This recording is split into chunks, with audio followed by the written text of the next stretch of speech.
Up until this point in our trip, we had walked to all our attractions. But on our 4th day in Rome, we planned to visit the Vatican. So we spared ourselves from a 1-hour walk and took the metro.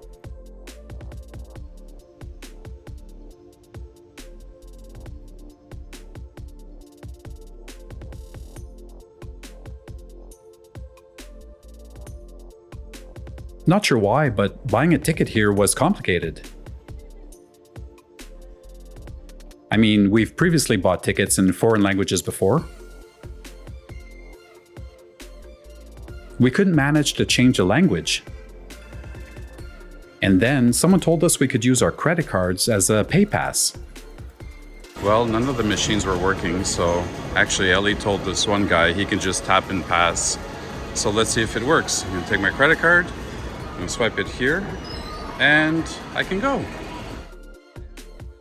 And we were hoping this would only charge a one-way ticket. So we gave it a shot. And, well, that was much easier.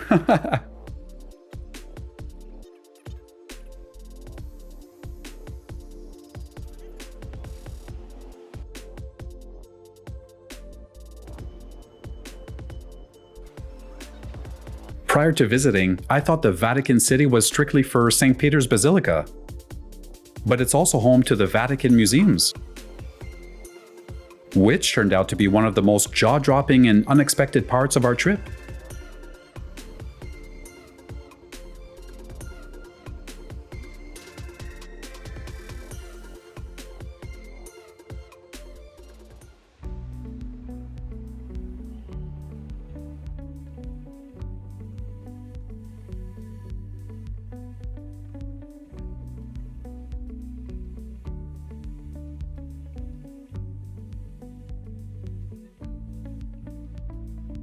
From mummy statues and ancient sarcophagi,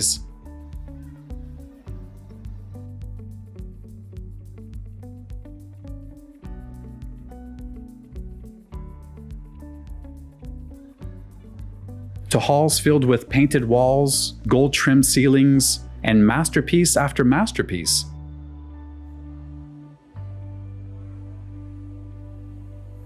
It felt like we were walking through the history of the world and art, all at once. At first, we thought we were on a self-guided visit, and technically we were. But very quickly we realized that we were being subtly funneled along a specific path. There's a one-way system in place that guides the crowds toward the big finale, that being the Sistine Chapel.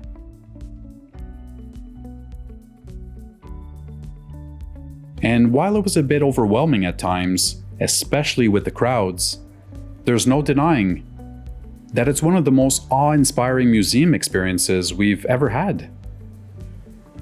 Just be prepared. It's not the kind of place where you can freely wander from room to room. You're definitely being shepherded, but through some of the most extraordinary rooms on Earth. Oh, and if you see a washroom, go ahead and use it, because it might be a while until you see another one. Yeah, that happened to us. The museum and Sistine Chapel is only part of the discovery here. We still had St. Peter's Basilica, but decided to break for lunch before continuing.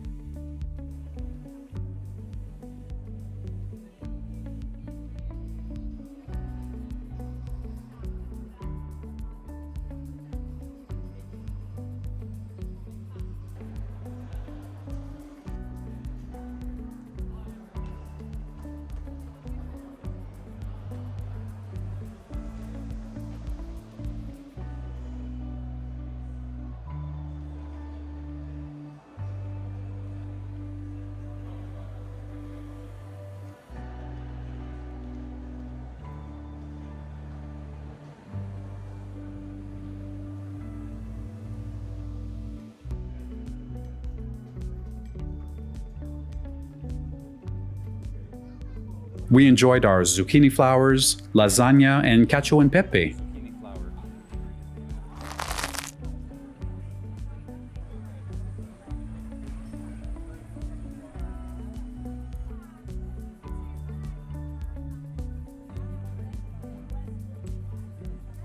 And before we knew it, we were back at it. So we made our way to the, I guess it's called St. Peter's Square, Vatican Square. We're in the line to get in to the church, which is free. In the morning, we actually bought tickets to make our way over to the museums. We didn't want to do all the museums, but we wanted to visit the Sistine Chapel. So we ended up paying for it, and you have to book times, and it's super jam-packed. It's like COVID doesn't exist anymore. Everything, there's a lot of tours, a lot of people, visiting by themselves. But it's really worth it, I think, for a lot of different artifacts that are there. A couple notes that we're going to add as well, just the washroom breaks and stuff like that. Make sure that you bring also a water bottle like this, because there's various spots in Rome and even here just before entering that you can just fill up your water bottle. It gets super hot, like 34 degrees with the sun. So if you're in the sun right now, you're going to want to get some shade. And actually on the way in, I showed some footage about people just kind of getting some refuge from the sun. So yeah. We're going to make our way inside. I hope we can take pictures and footage, and if we can, we're going to share that, and if we don't, well, we're sorry. Let's see. So let's see how long the wait is. Right now, we got in the line about 5-10 minutes ago. It's been moving steadily. We're now at 2:30. And yeah, let's see how long it takes us, because the Pantheon actually didn't take that long. This may take a bit longer, but because you can see the Serpentine line in the back. But it's moving pretty quickly. So let's go. Gotta go. Ciao. Bye. Ah. Hey, great news! We were able to take pictures and video recordings inside. Stepping into St. Peter's Basilica, you're immediately struck by its scale. Vast, golden, and filled with light. Michelangelo's dome towers above, perfectly balanced, while Bernini's bronze canopy anchors the altar below. To the side, the Pieta quietly stuns with its delicate beauty. Every corner of the basilica is covered with ornate details, marble, mosaics, and sculptures, each one telling a piece of history. Even the floor beneath your feet feels sacred. Perhaps it is because they weren't allowing people to sit on it. And as the sunlight pours in, the whole space seems to glow. Whether you're religious or not, it's impossible not to feel moved inside these walls.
I don't know if you've been to the Louvre to see the Mona Lisa. We recently heard that they were going to give her own gallery, complete with a separate ticket. Apparently, this is to ease overcrowding and to let people really see her, instead of just rushing past for a selfie. Well, I'm going to help you save some money with an even better option. You can check her out here for free. and take all the selfies you want. Next, we headed over to Sant'Angelo Castle. This is a place we saved on our itinerary before our trip. Once a mausoleum for Emperor Hadrian, Castel Sant'Angelo, similar to Mont Saint-Michel, has lived many lives. A fortress, a prison, a papal hideout, and now one of the most beautiful viewpoints in Rome. And we can vouch for that. We loved catching glimpses of Rome and the Vatican through arched brick windows.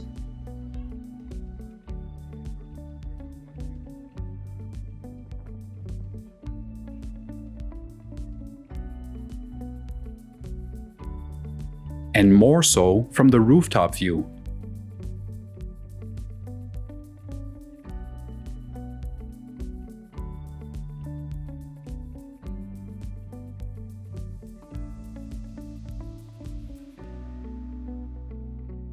Legend says that Archangel Michael appeared here to end a plague, giving the castle its name and a rooftop statue. From here, you can see the Vatican, the Tiber, and nearly 2,000 years of history in every stone. The tour here wouldn't be complete without exploring the bridge. Built in 134 AD by Emperor Hadrian to connect the city to his mausoleum. Today, it's a pedestrian-only bridge and one of the best photo ops in Rome, especially at sunset with St. Peter's Basilica in the background.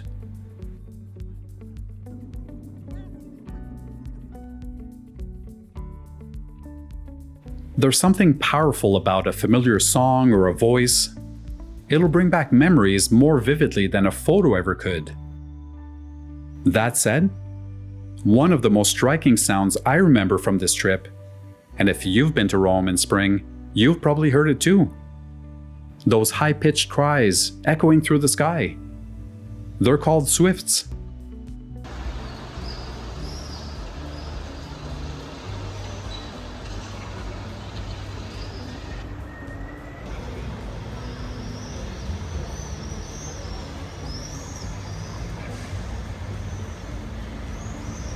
Soaring with their crescent wings.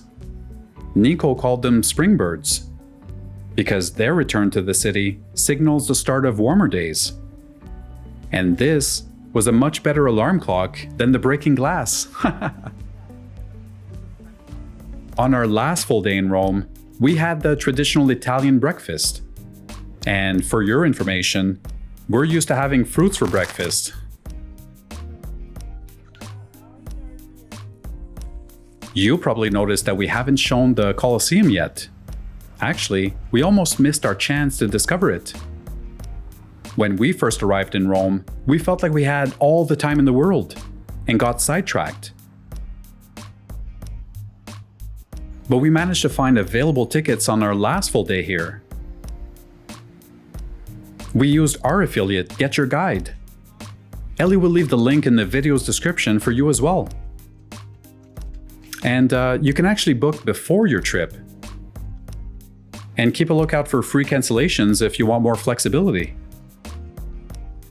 The only available spot left was during the afternoon, so we filled our morning with other discoveries. And we headed south of the city. We walked past this massive field and later found out it was the Circus Maximus. It's ancient Rome's largest stadium. Long before the Colosseum, actually. This was the place for chariot races, games, and festivals. Imagine 150,000 Romans shouting for their favorite team as horses thundered down this track. Today, it's a peaceful park. We were heading down this direction to see the Aventine Keyhole, since it was highly recommended by Ellie's niece. And walking on the way over, we spotted the Belvedere Luigi Magni. It's a terrace dedicated to the Roman filmmaker who captured the city's spirits like few others. From this point of view, you can see the ruins of ancient Rome. just as Magni so often reimagined them on screen. It's a peaceful tribute to someone who loved and filmed Rome in all its beauty and complexity.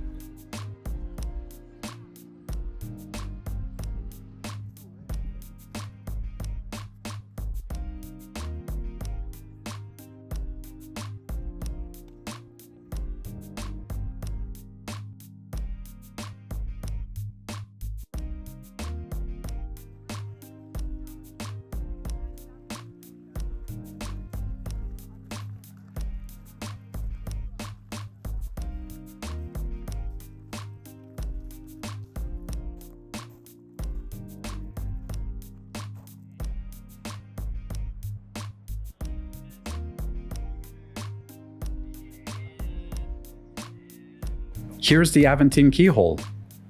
And to you, it might look like just a random door. And you might even be wondering why people are lining up here. It's actually to peek through a keyhole. Why on earth, would you ask? To see one of the most magical views in Rome, silly. We're here at this small attraction that, you see people waiting in line, you think that the door is going to open and people are going to start going inside. But actually, it's like a small keyhole. It's not even a keyhole, it's like a circular hole. And you can see the St. Peter's Basilica from there. People are waiting in line. It's an attraction. It's open 24 hours because it's in the street. And it's actually really cool because as you walk in and then you see the hole, which is literally about like this big, we're going to show you there. And then you can either look through or you can take the lens from your camera. But maybe a phone lens is going to make it through. And you can actually get, the dome and everything. And it's, it's indescribable. We're going to show you in the video because it's really, really cool. So yeah, check that out. And if you're here in Rome, then you have to check this place out. It's amazing how looking through the keyhole perfectly frames the dome of St. Peter's Basilica, centered at the end of a tree-lined path.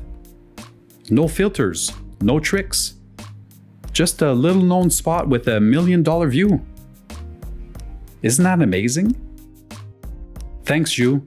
Making our way here didn't disappoint. And as we continued discovering, we found a pyramid in the middle of Rome. Built over 2,000 years ago as a tomb for a Roman official named Gaius Cestius, who was clearly inspired by Egypt after it became part of the empire. It's a strange but awesome reminder that Rome didn't just conquer the world, it absorbed it.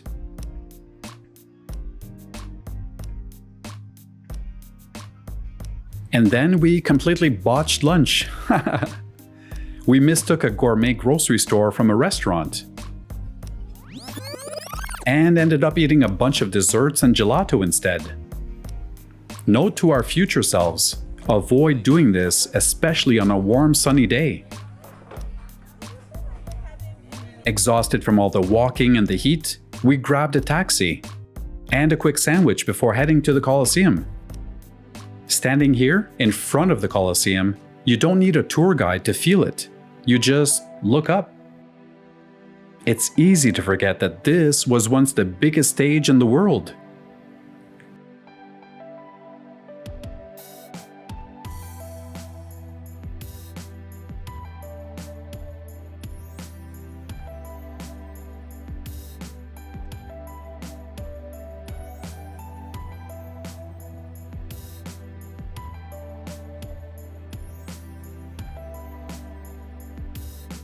"50,000 spectators, cheering, shouting, gasping. Not for sports or concerts, but for life and death. Stone benches, velvet cloaks, the metallic clatter of armor, and silence just before the fight began." So we finally made it inside the Colosseum. Oh my God, what a line.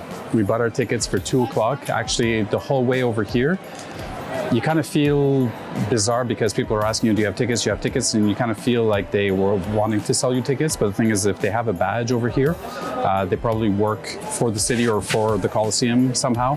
And so they're actually trying to indicate you in the right direction. So the entrance, anyway, it's on the specific side. And we bought our tickets for 2 o'clock. People were even telling us we're lucky to have tickets, which we are, because when we went online to buy the tickets, all the time slots were reserved and we could only get 2 o'clock in the afternoon, which we would like to avoid because it's so hot, but whatever.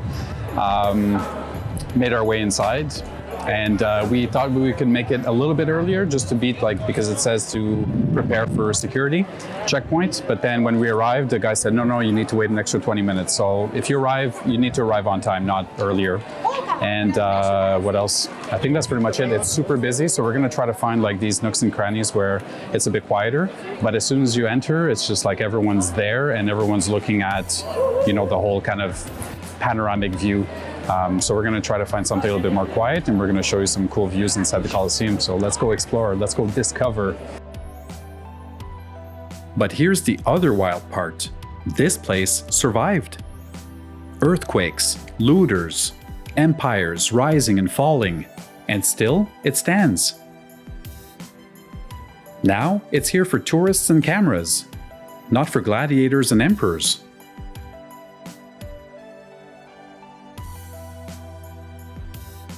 When there, we recommend that you pause just for a second and imagine hearing the echoes of sandals on stone, the crowd on edge, the drama of ancient Rome playing out in the dust.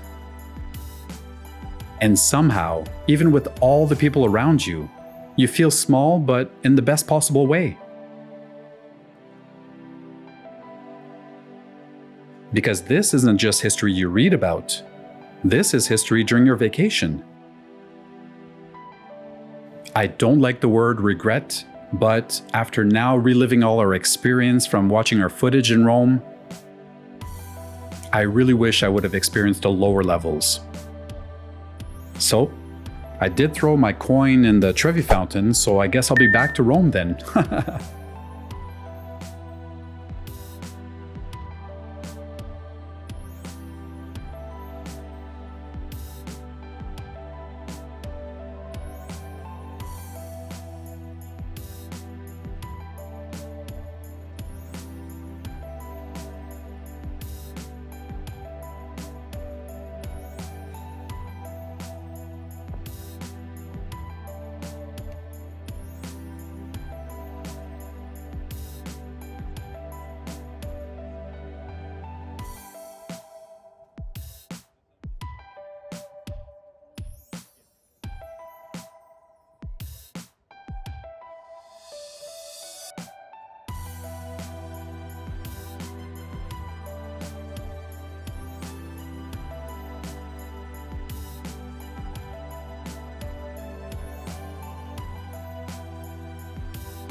After visiting the Colosseum, we headed over to Palatine Hill and the Roman Forum, which are part of the same ticket.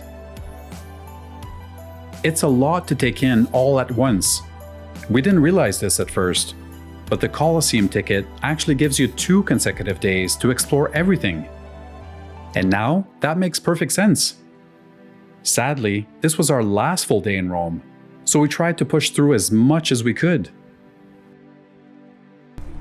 We're here at the Roman Forum, and we entered over at the Palatino, and that was included in the ticket from the Colosseum. And we did them both back to back, but actually we're leaving tomorrow, so we don't have that much time. But they give you 2 consecutive days where you can come in. I read also somewhere 24 hours, so I'm not exactly sure if it's 2 days or if it's 24 hours. But we got our ticket checkpoint around 2 o'clock, so assuming we would have tomorrow morning as well. But we're leaving Rome by then, so we're not going to be able to come back.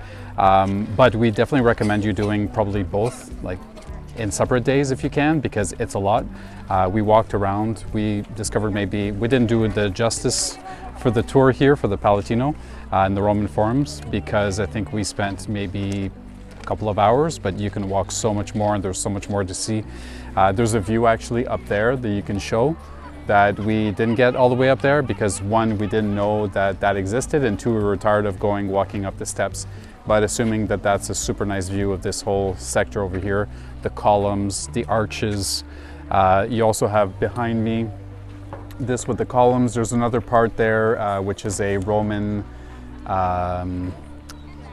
it's not a cathedral, but temple, I think, a Roman temple, which is really nice. It looks really nice. There's a line to get in. The sun really kicks your ass here because it's super hot, and even sunscreen and everything. People are going with umbrellas. I think probably umbrellas, probably a safer bet. But anyway, you can keep hydrated because there's a lot of fountains here, and yeah, do it 2 separate days if you can, because otherwise you're just going to burn yourself out for nothing. Already today, I think we walked more than 10 kilometers around the city. So anyway, it's super nice, and yeah. After soaking in as much as we could, we called it, headed back to the hotel, and then had one of the best dinner experiences during our trip.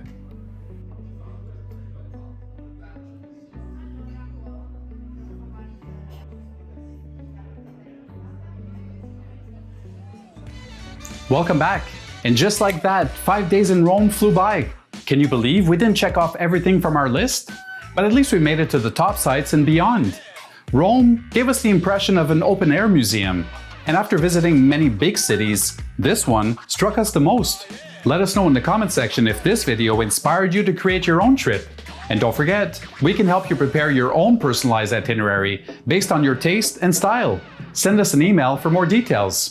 Might I recommend a food vlog tour from Rome right up here in case you're looking for inspiration on delicacies to try? Alright, thanks for joining us on this journey. Subscribe if you haven't yet, because there's still so much more to come. Until next time, arrivederci from Roma.